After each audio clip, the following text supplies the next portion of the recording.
오늘 우리가 함께 그 나눌 말씀은요, 바로 누가복음에서 네 번째로 등장하는 바로 예수님과 종교 지도자들, 율법 교사들과 바리새인들 간에 있었던 이 안식일 논쟁에 대한 그 말씀입니다. 지금까지 누가복음에 기록된 안식일 논쟁이 왜 일어났냐라는 그 이유를 우리가 살펴보면, 첫 번째로 누가복음 6장 1절에서 5절에서는요, 예수님과 제자들이 이 밀밭을 지나가는데 제자들이 손으로 이 밀을 탁 이렇게 자른 다음에 그것을 이제 비벼서 먹는 것을 보고 이 바리새인들이, 아니 어떻게 너희들이 안식일에 밀을 비벼서 먹느냐? 왜냐, 안식일에 손을 이렇게 비벼서 먹는 건 뭐예요? 그래서 일을 한다라고 여겼기 때문에 어떻게 너희들이 안식일에 일을 하느냐라고 이제 예수님과 제자들을 비난하게 되었습니다. 그리고 두 번째는 누가복음 6장 6절에서 10절 말씀인데요. 이날에는 이제 예수님께서 안식일 회당에서 오른손 마른 사람을 고쳐주게 됩니다. 그래서 지난번에 우리가 나눴듯이 병을 고쳐주는 일, 이것 또한 어떤 예수님을 어떤 병든 자를 고쳐주는 의원으로 여겼던 사람들은 자기의 전문직에 대한 일을 안식일에 했기 때문에 그것은 일로 여기기 때문에, 아니 어떻게 안식일에 일을 하느냐라는 식으로 이 비난을 하였습니다. 그리고 우리가 최근에 세 번째로 우리가 나눴던 누가복음 13장 10절에서 17절 말씀을 보면, 예수님께서 이 18해 동안 귀신이 들려서 몸이 꼬부라져서 있었던 그 여인을 어때요? 고쳐주는 그 일로 인해서 이 회당장이 분을 내고, 그리고 바리새인들이 거기서 비난함으로 인해서 어떻게 안식일에 그 병자를 고치느냐, 일을 하느냐라는 그 이유 때문에 이 논쟁이 생기게 되었습니다. 그리고 오늘 우리가 나눌 이 본문, 네 번째로 등장하는 오늘 본문에서는 어떤 일이 있냐? 바로 수정병에 든 사람을 고쳐주는 그 일 때문에 이제 율법 교사와 이 바리새인들이 예수님과 그 안식일 논쟁을 하게 돼요. 이 수정병이라는 건 뭡니까? 수정병. 몸에 군데군데 이 물집 같은 게 잡히는 거예요. 근데 물집 잡혀서 그냥 낫는 것이 아니라 이게 썩어요. 몸이 썩는 그런 병이기 때문에 당시 시대는 이 병을 불치병이다라고 사람들은 생각을 했죠. 그런데 이러한 한 번도 아니고 두 번도 아니고, 이제 누가가 왜 누가복음 중간중간에 예수님과 종교 지도자 간의 사이에서 벌어졌던 이 안식일 논쟁에 대한 그 이야기를 계속해서 넣고 있을까? 우리에게 말해주고 있을까라는 것을 우리는 계속되는 안식일 논쟁의 그 이야기를 통해서 한번 생각해 볼 필요가 있습니다. 한 번이면 좋게요. 두 번도 그럼 재확인차 좋습니다. 그러나 계속 세 번, 네 번을 보면 어떤 내용이 특별한 것도 없고 다른 것도 없어요. 그렇죠? 논쟁에 대한 이유가. 그런데 왜 누가는 계속해서 한 번도 아니고 두 번도 아니고 곳곳에 이 안식일 논쟁에 대한 것을 탁 넣었을까라는 것을 우리가 생각해 볼 때에, 성경에 기록된 그런 특징을 근거로 우리는 두 가지 이유를 찾아볼 수가 있어요. 첫 번째는 뭐냐면, 이 안식일 논쟁의 이 성경에 누가복음에는 몇 번이 기록되어 있어요? 지금까지? 네 번이 기록되어 있지만 사실 이 논쟁이 이 네 번 외에도요, 너무나도 자주 일어났다라는 거예요. 사도 바울이 각 아시아의 그 교회에 선신을 보내는 것 중에서 성도들에게 얘기하는 것이 있어요. 싸우지 마라, 거짓말 하지 마라, 화목해라, 막 그런 얘기를 여러 가지를 하잖아요. 근데 그 하는 이유가 뭘까요? 하는 이유가 뭐예요? 그 교회에 그런 일들이 자주 발생해서 문제가 됐기 때문에 사도 바울이 그걸 하지 말라라는 것이죠. 바로 예수님께서도 뭐예요? 이 안식에 대한 그 문제가 그 안식일마다 회당에서 그런 것들이 유대인과 어떤 바리새인들의 그 사이에서 그런 것이 일어났기 때문에 누가가 이렇게 자주 종종 기록했다라고 볼 수 있는 거죠. 그리고 두 번째 이유를 찾아본다면, 이 안식일 문제를 통해서 주고자 하는 공통적인 중요한 메시지가 이 안식일 논쟁에 대한 말씀 가운데 담겨 있기 때문이라는 것이죠. 그리고 우리가 또 한번 생각해 볼 것은, 예수님이 안식일에 행하신 것에 불만을 가졌던 이 종교 지도자들에 대한 예수님의 책망이요, 모든 이 안식일 논쟁 가운데 있다라는 것을 볼 때에 우리는요, 안식일에 대한 사람들이 가진 문제가 계속적으로 해결되지 않았다라는 것을 알 수 있고, 두 번째로는 어떻게 안식일을 기억하여 거룩하게 지켜야 하는지에 대해서 사람들이 여전히 알지 못했다라는 것을 우리는 알 수가 있습니다. 우리가 영국을 여행하게 되면 우리가 항상 들리는 그런 도시가 있어요. 여러분 영국 가면 어디를 들리고 싶습니까? 딱 한 곳을 정한다면 런던 뭐 그렇겠죠. 그래서 런던에 가면 사람들이 그 중에서 런던에 있는 것 중에서 가장 가고 싶은 곳이 있다고 합니다. 그것은 뭐냐면 웨스트민스터 사원이라는 곳에 사람들이 많이 가고 싶다라는 거예요.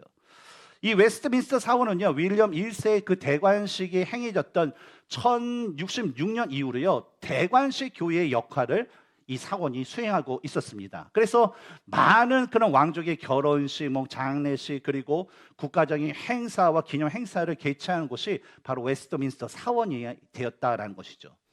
그리고 이런 행사뿐만 아니라 이 웨스트민스터 사원 이 건물 자체가요, 영국에서 가장 중요한 아주 역사적으로도 아주 유명한 고딕 건물 중에 하나였기 때문에 현재도요 많은 사람들이 이곳을 방문하고 있고요.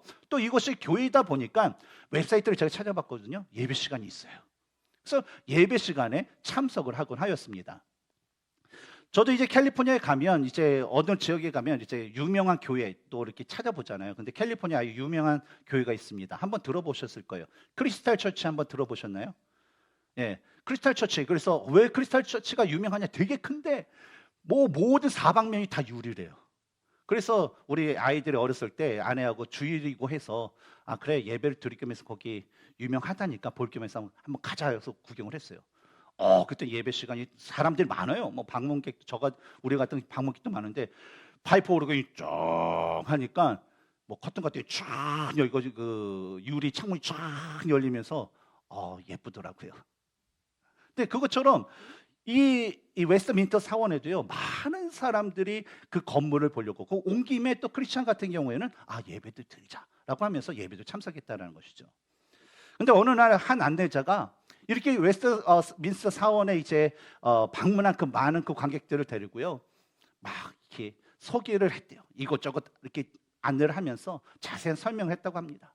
이 사원에 대한 역사적인 내력이 어떻고 이 사원 밑에 무덤이 있는데 이 무덤에 묻힌 그 역사적인 인물의 삶이 없고 누가 묻혔다라는 것, 그리고 이 사원이 교회로서 어떤 프로그램을 운영하고 있는지 너무나도 자세하게 하고 디테일하게 이 방문객들에게 설명을 해줬다라고 해요.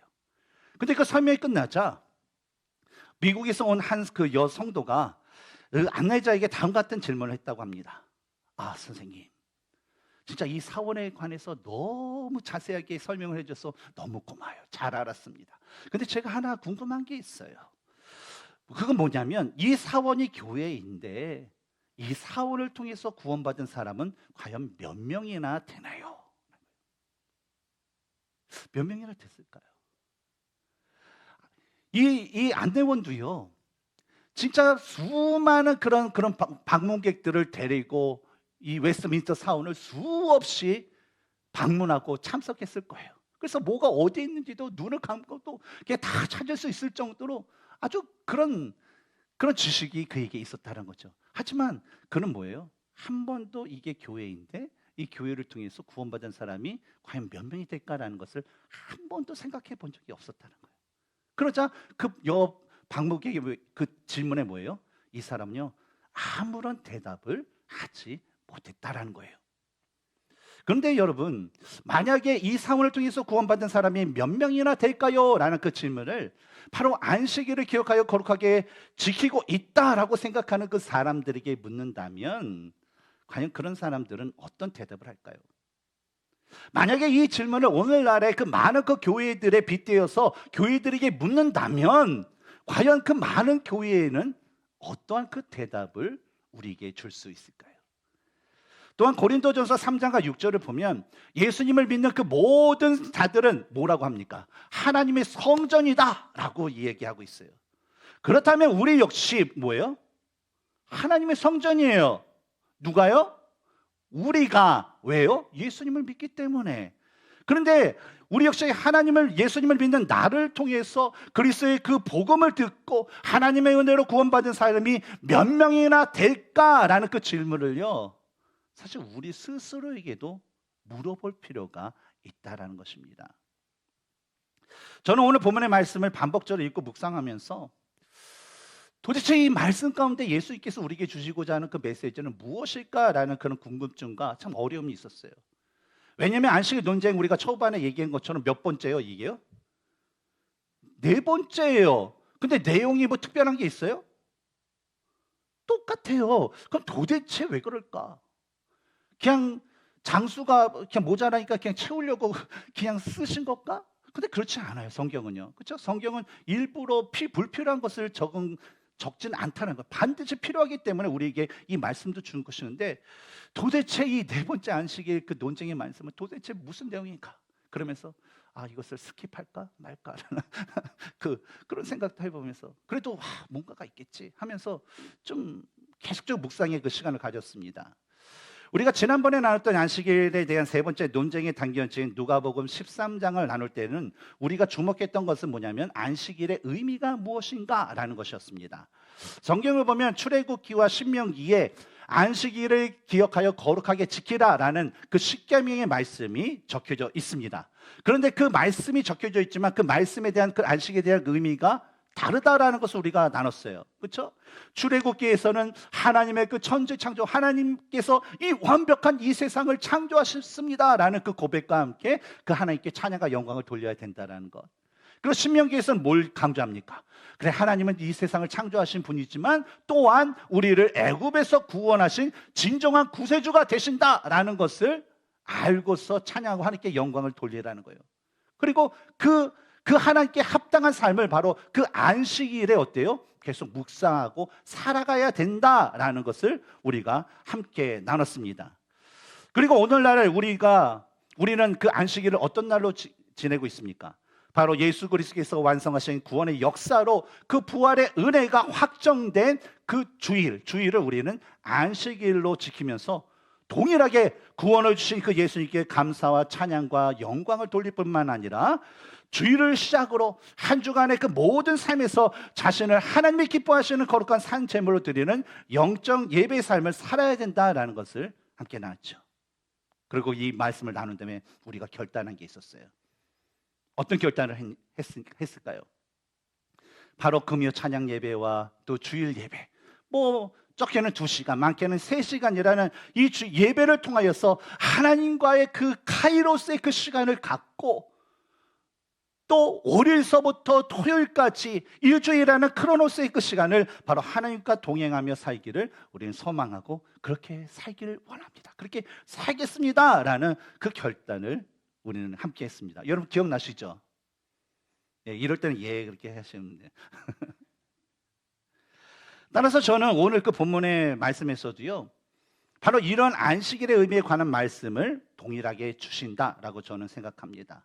그러나 제 궁금증은, 근데 이것을 동일하게 주시기 위해서 또 이 말씀을 주셨을까? 아니야.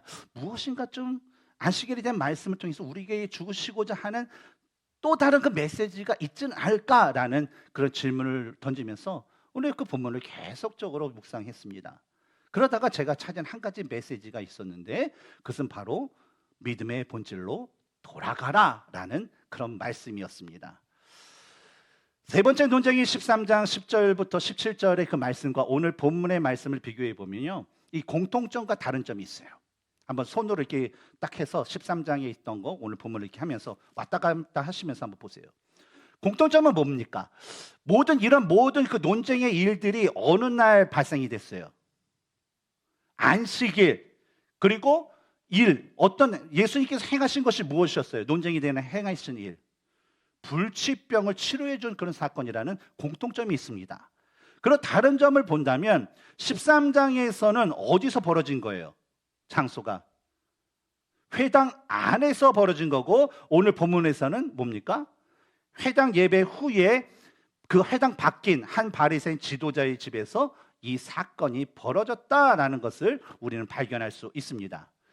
그러면 이 공통점과 이 다른 점, 이 모든 것을 종합해 보면, 그러면 도대체 어떤 메시지를 하나님께서 우리에게 주시고자 하는 것일까라는 그 질문에 그 답을 찾는다면, 바로 안식일에 대한 믿음과 믿음의 행함이라는 것은요, 장소와 상관없이 동일하게 그 말씀이 주어진다, 동일하다라는 것을 우리는 알 수 있다는 거예요. 안식일에 회당에서나 회당 밖에서나 어때요? 안식에 대한 의미를 우리가 온전히 갖고 그 믿음을 갖고 믿음의 행함을 산다는 것은 그곳에서나 이곳에서 동일하다는 거예요. 다시 얘기하면 우리가 하나님의 말씀대로 안식일을 기억하여 거룩하게 지키는 그런 모습, 그런 믿음, 그런 삶이라는 것은 회당, 즉 교회뿐만 아니라 회당이나 교회 밖에서의 삶에서도 계속적으로 이어져야 된다는 거예요. 그럼 어떤 거를 이어져야 되는 거예요? 하나님에 대한 찬양과 감사와 영광이 이어져야 되고, 하나님의 구원에 대한 그런 행함의 그 모습이 우리 삶 가운데서도 어때요? 이어져야 된다라는 것이죠. 그리고 이런 모습에 따라서 우리는요, 누가 종교인이고 누가 신앙인인지를 우리는 분별할 수 있습니다. 예를 들어서 여러분, 만약에 믿음에 대한 고백이 있어요, 믿음에 대한 마음도 있어요, 그리고 믿음에 대한 행함이 있어요. 근데 이러한 고백과 마음과 행함이 회당과 교회 안에서만 이루어지는 삶을 산다면 이런 사람들은 바로 종교인이라는 거예요. 왜 그렇죠? 주일날 종교시설에 와서 종교적인 행위를 하고 땡 그 마침과 동시에 교회 밖에 나가서 세상처럼 사니까 종교인이라는 거예요. 그러나 회당과 교회뿐만 아니라 자신의 개인의 삶과 가정과 직장과 사회에서 하나님과 예수님께 대한 동일한 믿음, 동일한 고백, 동일한 마음, 동일한 믿음의 행함의 그 모습이 있다면 이 사람은 누구예요? 신앙인이라는 거예요. 바로 우리 성경에서 얘기하는 세상 사람들이 예수님의 그 제자를 보고 조롱하면서 얘기했던, 불렀던 말, 바로 참다운 그리스도인이 된다라는 것입니다. 왜냐하면 하나님께서 요구하시는 믿음과 그에 합당한 삶이라는 것은요, 여러분 장소와 시간과 자신의 어떤 삶의 상황에 따라서 그것이 정지된, 멈추거나 바뀌는 것이 아니라 꾸준히 이어지고 그 믿음이 더욱더 깊어지면서 곧 자신의 삶이 되는 것이 바로 이 믿음의 삶이기 때문입니다. 이에 대해서 사도 바울도요, 로마서 12장 1절과 2절에서 다음과 같이 말씀하셨어요. 같이 한번 읽어볼까요? 시작. 그러므로 형제들아, 내가 하나님의 모든 자비하심으로 너희를 권하노니 너희 몸을 하나님이 기뻐하시는 거룩한 산 제물로 드리라. 이는 너희가 드릴 영적 예배니라. 너희는 이 세대를 본받지 말고 오직 마음을 새롭게 함으로 변화를 받아 하나님의 선하시고 기뻐하시고 온전하신 뜻이 무엇인지 분별하도록 하라라고 말씀하셨죠. 오늘 본문을 보면 예수님께서요, 한 바리새인 지도자의 집에 들어가시는 것을 볼 수가 있어요. 근데 안식일에 이 회당 의식이 끝난 후에 다른 사람들을 초대해서 식사를 나누는 이 모습은요, 당시 믿음이 있노라라는 하는 그런 사람들에게 있어서는 당연히 있었던 그런 모습이고 풍습이었습니다. 왜냐하면 회당 예배에 끝난 후에 다른 사람을 초청하여서 식사하는 것을요, 그 사람들은요 더 경건하고 더 율법에 충성한 모습이다, 삶이다라고 그들은 생각했기 때문입니다. 그런데 오늘 본문을 보면 좀 이상한 것이 있어요. 이 바리새인은 누굽니까? 이 바리새인들 중에서 대장이에요. 지도자, 그렇죠? 오르보 탑 리더십을 갖고 있는 사람이었다는 것이죠. 근데 이 바리새인의 경우에는요, 그가 생각하는 더 경건하고 더 율법에 충실한 사람을 초청하여서 식사를 하는 것이 그에게 나을 텐데 지금 누구를 초대했어요? 예수님을 초대하고 있다는 거예요. 예수님을 왜 초대하는 게 왜 이상하냐면요, 여러분 13장에 기록된 그 안식일에 대한 이야기와 14장의 안식일에 대한 그 기록을 보면 이것이 얼마 차이 안 나는 거예요. 아마 일주일 전에 일어날 수 있는 것이고 2주 전에 일어날 일일 수도 있다는 거예요. 그런데 그 13장에서 일어날 때 누가 화가 났어요? 붕괴하였어요? 회당장이 화가 났어요. 그래서 막 논쟁이 일어나는데 그 소문이 이 바리새인의 지도자의 그 귀에도 당연히 들어가는 게 당연했다라는 거예요.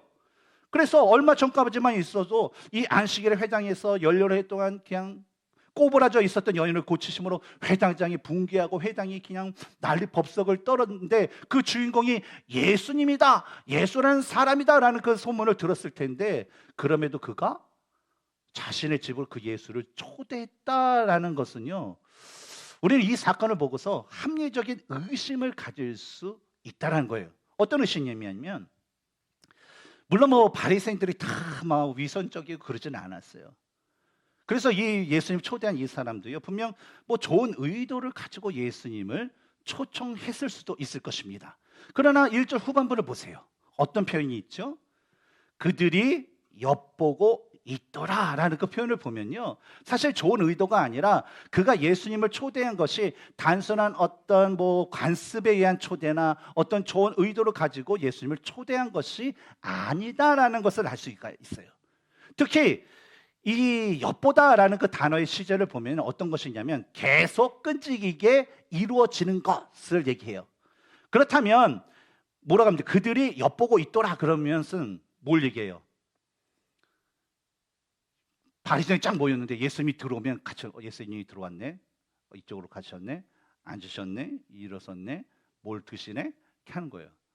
계속 지켜보고 있는 거, 끊임없이요. 따라서 이런 모든 것을 종합해 보면요, 예수님을 초대한 그 바리새인들은요, 이 바리새인, 이 지도자 이 바리새인은요, 예수님을 고소하기 위한 그 장소를 마련한 것이 되고, 다른 바리새인들은 예수님의 그 행동 하나하나에서 그 고속거리를 찾기 위해서 계속적으로 뭘 하는지, 무슨 말을 하는지 계속 지켜보고 있었다라는 것을 우리는 알 수가 있습니다. 근데 이런 그들의 음흉하고 불순한 의도를 알고 계셨던 예수님께서는요, 그 수종병에 걸린 자 앞에 서신 채로 이 율법 교사들과 바리새인들을 향하여서 3절에서 다음과 같은 말씀을 하세요. 예수께서 대답하여 율법 교사들과 바리새인들에게 이르시되 안식일에 병 고쳐주는 것이 합당하냐 아니하냐라는 거예요. 이런 예수님의 그 질문은요, 병 고쳐주는 것이 율법적으로 맞냐라는 거예요. 진짜 이것이 율법에 기록된 대로 옳은 일이냐 아니면 잘못된 일이냐라는 것을 바로 율법 교사들과 바리새인들에게 묻고 있다는 것이죠. 왜요? 그들은 너무나도 그것을 잘 알고 있었기 때문에. 사실 당시 바리새인들은요, 안식일을 거룩하게 지키기 위해서 모세 율법 외에도요, 이 안식일에 대한 39개의 그 조항을 그냥 인위적으로 만들었어요.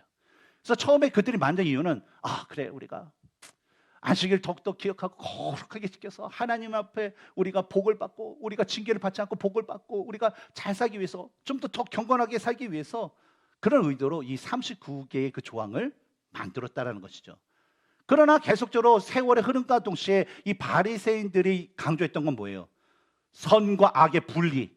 너는 더럽고 나는 의롭다. 계속 분리하다 보니까 어때요? 그것이 내용보다는 형식에 빠지게 되었고, 형식에 빠지다 보니까 오히려 사람들을 거룩한 삶으로 인도하는 것이 아니라 너는 죄인이야, 너는 죄인이야 하는 어떤 그 속박의 그 결과를 낳게 되는 원인이 되었다라는 것입니다. 그리고 실제로도 모세 율법을 보면요, 뭐 안식일에 병을 고치는 것을 금지한다, 이것은 죄다라는 그 내용이 없었기 때문에 4절에서 그들은요, 예수님의 질문에 반박할 수가 없었고 그저 잠잠할 수밖에 없었다라는 거예요.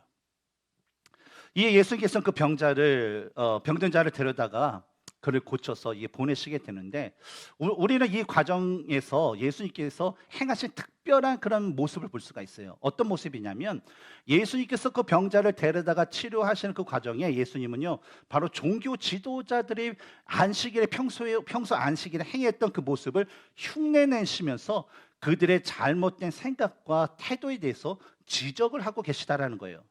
어떤 거냐면 한번 살펴보겠습니다. 먼저 4절 읽겠습니다. 시작. 그들이 잠잠하거늘 예수께서 그 사람을 데려다가 고쳐 보내시고. 이 구절에서 예수님이 그 병든 자를 데려갔다라는 그 표현에 이 데려가다라고 번역된 그 원어 단어는요, 꽉 붙잡아 끌고 가다라는 거예요. 꽉 붙잡아 끌고 가다. 그러니까 5절에서 보면, 5절의 말씀과 비교해 보면, 물에 빠진 아들이나 소가 있으면 그들을 우물에서 구하기 위해서는 어떻게 해야 돼요? 살짝 잡아서 끌어들이다, 그렇게 하면 될까요? 꽉 붙잡아서 뭐요? 끌어내야 되죠. 이런 것을 의미한다는 거예요. 그래서 동일한 단어가 성경에 다른 곳에 어디에 사용됐냐라는 것을 찾아보니까 마태복음 14장 31절에서 이 제자들이 이 배를 타고 이 갈릴리에 건너가고 있는데 태풍이 붑니다. 광풍이 불어요. 그래서 죽을까 말까 막 하는 그 위험찰나에 멀리서 예수님이 걸어오게 됩니다. 기억나시죠? 이 말씀. 걸어오시게 되는데 이 제자들은 맨 처음에 유령이다라고 하면서 무서워요. 그랬더니 야, 두려워 말라, 내 인이라 나니라 하면서 예수님이 안정시켜 주세요. 그때 이제 베드로가 예수님, 당신이 예수님 맞다면 저로 하여금 예수님께 가도록 허락하십시오. 내가 물 위를 걸을 수 있도록 허락하세요라고 해요. 그래서 예수님이 그래, 허락한다 했더니 이 베드로가 걸어가죠, 물 위를. 기가 막힐 것 같아요. 그 분위기 보니. 근데 가다가 좀 예수님을 바라보면 되는데 뭘 봐요? 불어오는 광풍을 바라보면서 두려움이 확 생기니까 그때 물에 팍 빠지게 돼요. 근데 그 순간에 예수님께서 하신 그것은 뭐냐면 그를 붙잡으시며 라는 거예요. 물에 빠진 베드로를 붙잡으실 때 이 단어가 동일한 단어다라는 것입니다. 그리고 4절에서 보내시고라고 번역된 단어는 뭐 놓아주다, 뭐 해방하다라는 그 의미를 갖고 있는데 바로 한 사람을 그의 병에서 구원하는 일을 예수님께서 안식일에 행하셨다라는 것을 보여줍니다. 그리고 다음으로 5절을 읽으면서 우리가 율법 교사들과 바리새인들이 행하는 그 모습을 한번 살펴보겠습니다. 같이 한번 읽어볼까요? 시작. 또 그들에게 이르시되 너희 중에 누가 그 아들이나 소가 우물에 빠졌으면 안식일에라도 곧 끌어내지 않겠느냐 하시니. 이 구절을 보면 여러분 이 시점, 시간, 그 타이밍 그런 것에 관련된 두 가지 표현이 있습니다. 첫 번째는 뭐가 있을까요? 안식일이라는 그 안식일의 그 때를 가리키는 것이 있어요. 그 두 번째는 뭐가 있죠? 곧이라는 그런 표현이 있습니다. 그런데 이 두 가지 시점 중에서 원어상 강조하는 것은 뭐냐면 안식일이 아니라 곧이 가리키는 바로 긴급한 그 시점을 강조하고 있다는 거예요. 이것은 뭐냐면 아들이나 소가 우물에 빠졌을 때에 그날이 안식일이든 아니든 간에 상관없이 뭐예요? 뭐가 우선순위고 뭐가 중요하다는 거예요? 아들과 소를 구하는 것이 가장 급선무로 해야 될 것이다 라는 것을 말하고 있는 것입니다. 그리고 5절을 보면 이 당시 율법 교사들과 바리새인들도요 실제적으로 이러한 일들을 평소에 했다라는 거예요, 안 했다라는 거예요? 했다라는 거예요. 그러니까 야 아들과 소가 우물에 빠졌는데 네가 안식일을 할지라도 뭐 아들의 소를 끌어내지 않을 거야? 끌어내지 않냐? 너 끌어내고 있잖아 라고 그렇게 얘기하신 거예요. 근데 이들이 안식일임에도 불구하고 아들이나 뭐 소가 우물에 빠졌을 때 그들이 그런 구원을 행위를 했다는 것은 뭡니까? 율법 교사들이나 바리새인 생각하기에 그런 모습은 율법의 정신에 어긋나지 않았기 때문에 그들이 행했다는 것이죠. 그들은 어긋났다 그러면 절대로 하지 않는 사람들이기 때문이죠. 바로 예수님께서는요 이 종교 지도자들이 아들이나 소에게 행하는 그 일을요 바로 수종병에 걸린 자와 비교하시면서 수종병이란 불치병에 걸려서 고통을 당하는 자를 치료하여서 그를 병으로부터 구원을 얻게 하는 일 역시 바로 안식일 규정에 어긋나는 것이 아니라 오히려 안식일의 그 정신에 합당한 일이다라는 것을 말씀하신 것입니다. 그리고 이런 안식일에 대해서 예수님께서 마가복음 2장 27절에서 또 다르게 얘기하신 것이 있는데 또 이르시되 안식일이 사람을 위하여 있는 것이 아니요 사람이 안식일을 위하여 있는 것이 아니니. 결국 어떻습니까? 바리새인 지도자는 그 예수님을 고소하게 꼬투리 잡기 위해서 장소를 마련했어요. 그리고 많은 그런 지인들이 바리새인들이 와서 예수님의 말과 행동에 꼬투리 잡아서 넘어뜨리려고 이렇게 했어요. 하지만 그들이 예수님과의 그 논쟁에서 그들이 듣고 보았던 것은 뭐냐면 율법적으로나 이성적으로 잘못된 것이 하나도 없으신 그 예수님을 그들은 경험하게 됐다는 거예요. 그러다 보니까 예수님께서 안식일에 이 병자를 고쳐주는 것이 율법에 맞냐 아니냐라고 물었을 때 그들은 6절의 말씀처럼 아무런 대답을 하지 못하게 되었습니다. 하나님께서 인간에게 주신 그런 말씀, 그 계명하면 10계명이 있죠. 그 10계명을 보면 하나님 자신에 대한 말씀인 1계명서부터 3계명까지 그 말씀을 우리에게 주신 후에 인간이 하나님을 하나님으로 믿고 행해야 하는 첫 번째 계명으로 주신 계명이 네 번째 계명이 있습니다. 그것이 뭐죠? 안식일을 기억하여 거룩히 지키라라는 거예요. 1, 2, 3은 뭐예요? 하나님의 하나님 되심을 대해서 말씀해 주세요. 그래서 그렇게 지키라. 그런 다음에 4절에 안식일을 기억하여 거룩하게 지키라라는 것은 뭐예요? 하나님이 누구신지를 아는 자는 바로 그분의 행하신 창조의 역사와 구원의 역사를 찬양하고 그분께 영광을 돌려야 하고 그분이 행하신 일들을 자신의 삶에서 지켜 행하는 삶을 살아야 된다라는 그런 의미예요. 그리고 하나님의 행하신 것과 같이 인간이 자신의 삶에서 그분의 행하신 일들을 본받아 행해야 하는 것들에 대해서는요 바로 5계명 뭐죠? 내 부모를 공경하라. 로서부터 오죠. 제 10계명까지 그 말씀에서 그런 내용들이 다 담겨져 있다는 거예요.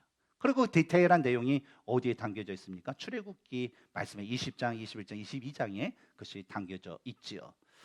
따라서 이런 하나님의 말씀에 담겨진 뜻과 원리를 보면 인간이 하나님께 대한 온전한 믿음과 행함을 가지고 실천하며 살아가기 위해서는요, 바로 인간이 하나님께 대해야 할 그 첫 단계인 그런 안식일에 대한 의미를 올바로 알고 또 그 하나님에 대한 합당한 믿음과 삶을 살아야 된다라는 것을 우리는 알 수가 있습니다.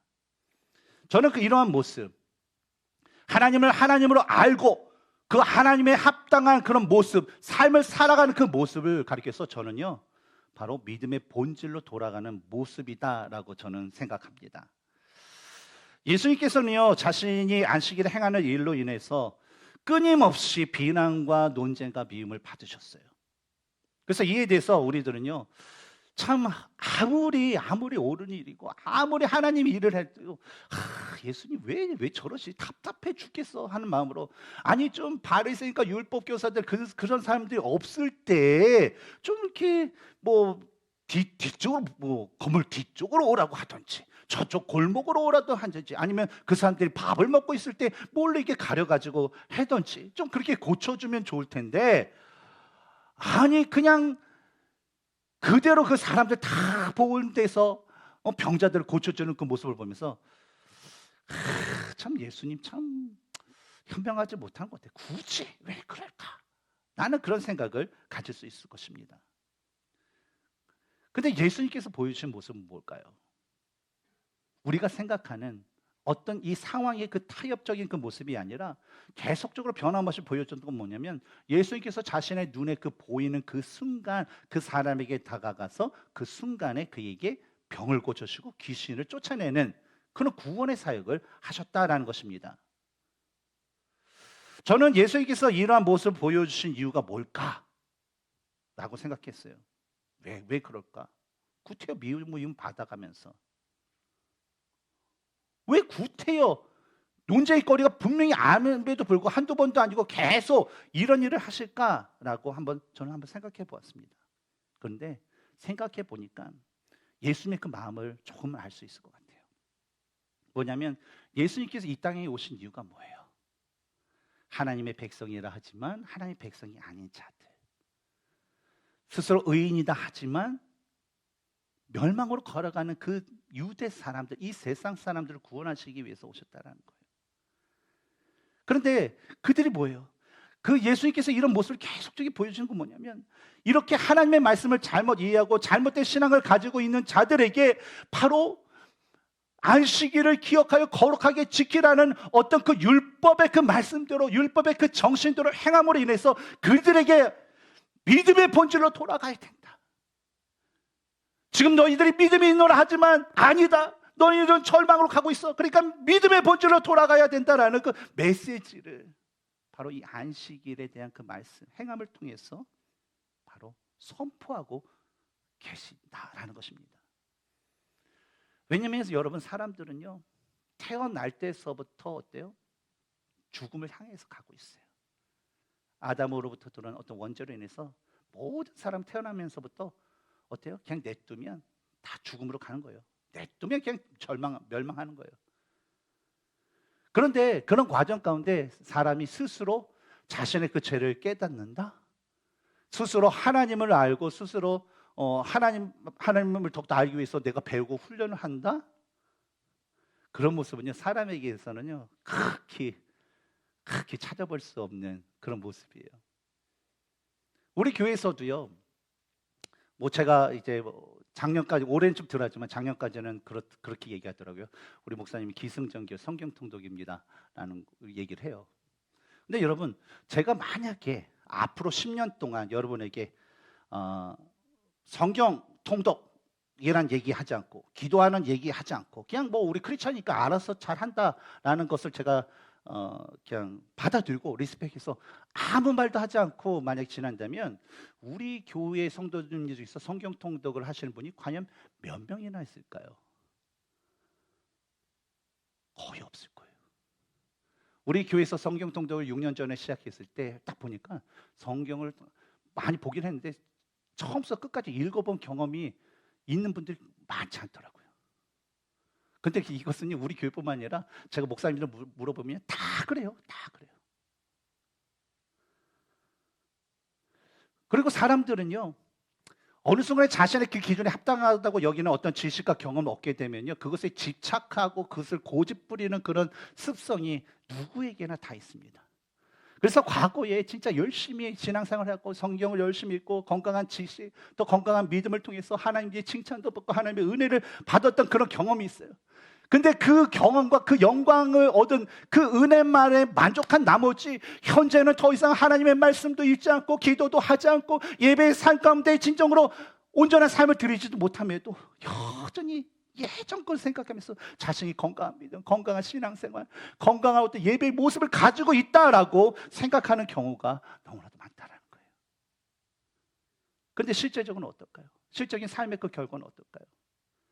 오늘날 한국교회, 미국교회의 이 변질되고 타락한 이유가 뭘까요? 바로 옛날에 했던 바리새인들 같은 옛날에 하나님께서 선민을 택하신 그것 때문에 현재는 그렇지 못한데도 불구하고 깨달지 못하고 그것만 생각하고 고집하니까 어때요? 타락하게 되는 거예요. 한국교회와 미국교회가 왜 타락합니까? 계속적으로 신앙이라는 것은 자라가고 계속적으로 메인테인이 돼야 되는데 하지도 않고 옛날에 했던 걸 가지고 이렇게 고집 부리고 하다 보니까 현재 자기가 죄인인지 아닌지 모르고 바리새인들은 자꾸만 정죄하고 판단하고 하는 그 결과를 낳게 됨으로 인해서 오늘 많은 교회가 타락하고 타락하다 보니까 어때요? 세상이 타락하게 되는 거예요. 지난번에 우리 손상훈 교수님을 통해서 목회자 세미나가 있었는데 고린도 전서에 나오는 인간의 성 타락에 대한 그 주제를 나눴습니다. 그러면서 여러 가지 하는데 뭐 동성애 뭐 그런 거 있잖아요. 여러 가지 성적인 뭐 음행 그런 것들은요. 오늘날 문제뿐만 아니라 진짜 성경 처음서부터 나와 있던 문제였어요. 그렇죠? 구약서부터 그때 심판받고. 그런데 오늘날에는 왜 그런 이슈들이 등장하냐라는 그 퀘스천을 때 교수님이 이런 얘기 하더라고요. 역사의 순간 가운데 하나님에 대한 신앙에 대한 어떤 그런 사회적인 분위기가 강했다는 그것이 감히 나오지 못한다. 내가 동성애자입니다. 내가 뭐 레즈비언 게이입니다. 그런 얘기를 할 수 없었다는 거예요. 근데 역사적으로 기독교의 영향력이 줄어들 때는 항상 그게 등장했다는 거예요. 그럼 오늘날 뭐냐는 거예요? 교회가 타락하다 보니까 성도가 타락하다 보니까 세상에서 그런 이슈들이 드러나고 그것이 당연히 되는 그런 세상이 되었다라는 것입니다. 요즘 한국에서 방송되고 있는 그 프로그램 중에서 최강야구라는 그런 프로그램이 있습니다. 여러분 보시는 분 계시죠? 최강야구. 예, 저도 이제 그거 유일하게 이렇게 아무 생각 없이 그냥 이렇게 볼 때 이게 최강야구라는 것을 보는데 이 프로그램은요 현역 시절에 한국 프로야구에서 아주 뛰어난 기록을 남았던 한마디로 전설, 레전드 그 선수들이 은퇴한 레전드 선수들이 이 팀을 구성하여서 아마추어 그 팀들과 경기를 하는 그런 프로그램입니다. 이 대부분의 선수들은 은퇴한 지 뭐 여러 해가 지났어요. 뭐 2년, 3년, 5년 뭐 그렇게 지난 선수도 있고 최근에 은퇴한 선수들 중에서 가장 뛰어난 선수로 평가되는 이대호 선수라는 그런 선수도 은퇴한 지 뭐 몇 개월 만에 뭐 1개월인가 2개월 만에 이렇게 합류해서 그 팀에서 경기를 하게 되었습니다. 그래서 최강야구라는 이 프로그램이 처음 시작할 때에 인터뷰 가운데 모든 선수들은 뭐 고등학교 팀이요? 뭐 대학교 팀이요? 아마추어 팀? 그 사람들하고 하면 우리가 당연히 이기죠. 우리 100점 100승할 수 있어요. 하면서 조금 그러면 교만하다 하니까 그래 한 번은 질 수 있겠죠. 그래서 한 9할 정도의 승률은 자신 있습니다라고 얘기하고 어떤 분들은 뭐 그래 뭐 8할 뭐 7할 뭐 그러면서 이렇게 하다 보니까 대충 에버리지가 그냥 7할 정도, 그러니까 한 시즌에 한 70%의 승리를 얻을 수 있다라고 장담을 하였습니다. 그리고 이러한 레전드 선수들의 말을 들은 이 담당 PD는요. 그렇다면 만약에 승률 7할 이하로 떨어지면 이 프로그램을 당장 폐지하겠습니다라는 그런 선포를 하게 됩니다. 그래서 뭐 선수들은 맨 처음에 뭐 우리가 레전드인데 우리가 뛰어난 선수였는데 하는 식으로 이 경기를 치르게 됐죠. 근데 그 결과 어떻게 됐죠? 겨우 7화를 간신히 유지하는 쓰라림을 경험한 채 시즌 1이 마치게 되었습니다. 근데 선수들은 그 결과를 너무 충격받았어요. 너무 부끄러웠어요. 아니, 예전에 있을 수 없는 그 실수, 그 치지도 못하고, 예전에 내 공을 진짜 치지도 못했는데 다쳐 홈런도 때리고 장타 맞고, 그런 부끄러움을 선수들이 얻고 나서 현타가 온 거예요. 내가 예전에 내가 아니구나. 진짜 나는 진짜 선수로서 이건 너무나 부끄러운 모습이구나라는 것을 그 모든 선수들이 깨닫게 됩니다. 그리고 그들이 시즌 2를 이렇게 기다리면서 스스로 각성하여서 각자의 자리에서 야구 선수를 갖춰야 할 그 본질적인 그 모습을 찾기 위해서 힘써 노력을 하게 됩니다. 그래서 모든 선수들이 기초 체력을 해요. 그동안 뭐 운동도 안 했고 스트레칭도 안 했고, 그래서 열심히 지구력과 근력을 키우고, 또한 이 수비수는 어떤 공이 와도 내가 다 잡겠다면서 그냥 펑골을 치게 되면 그걸 막 슬라이딩하면서 막 잡는 거, 그냥 입이 그냥 단대가 나도록 그냥 하고, 타자들은 자기 폼과 어떻게 하면 정확하게 공을 때리고 정확하게 멀리 나가고 하는 그 훈련을 열심히 하게 돼요. 그리고 선수들은 전성기 때 가졌던 자신의 그 폼을 구속하고 느려진 자신의 그 구속을 높이기 위해서 그냥 수천 번의 그 공을 날마다 던지면서 애를 쓰게 되죠. 그리고 그들의 노력 끝에 세월의 흐름 때문에 뭐 실력은 예전 프로 전성기 젊었을 때의 20, 30대의 그 실력은 아니지만 예전에 가졌던 야구 선수로서의 그 모습을 가지고 좋은 경기력을 보여주고 있고, 그러면서 많은 시청자의 사랑을 듬뿍 받는 야구 선수들로 지금 존재하고 있습니다. 근데 제가 여러분에게 이런 얘기를 하는 이유는 뭐냐면, 우리 신앙생활도 마찬가지라는 거예요. 왜냐하면 이 세상에서 믿음과 신앙생활의 완성이라는 것은 없어요. 그리고 하나님을 아는 배움과 하나님의 그 자녀로서 훈련받는 그 훈련에는요, 졸업장, 학위 수여 뭐 이런 것이 없는, 끝이 없는 그런 여정이기 때문입니다. 그래서 날마다 하나님을 알기 위해서 말씀과 기도와 행함의 그 노력을 하지 않으면요, 믿음이 좋아지는커녕 점점 믿음이 약해질 수밖에 없어요. 믿음에 자라기 위해서 노력하지 않는다면요, 오늘 우리 본문에 나오는 이 율법 교사들과 바리새인들 같은 사람이 되어서 그냥 하나님의 뜻을 알지 못한 채 그저 자신의 잘못된 생각이 옳은 거냐, 자신이 가진 감정이 옳은 거냐, 자신이 가진 행위, 자신이 하는 어떤 종교적인 행위가 진짜 하나님께 드리는 어떤 영적인 어떤 예배 행위냐는 그 착각에 빠지는 그런 삶을 살게 된다는 거죠. 그리고 나아가 하나님의 뜻을 알고 행하는 자들을 오히려 비난하고 정죄하고 그들을 어떻게 무너뜨릴까 라고 생각하면서 하나님 보시기에 제약된 삶을 살아가게 된다는 것입니다. 우리 교회에서 강조하고 추구하고 있는 것들이 있죠. 뭐 성경 통독, 제자 훈련, 그리고 성경 공부.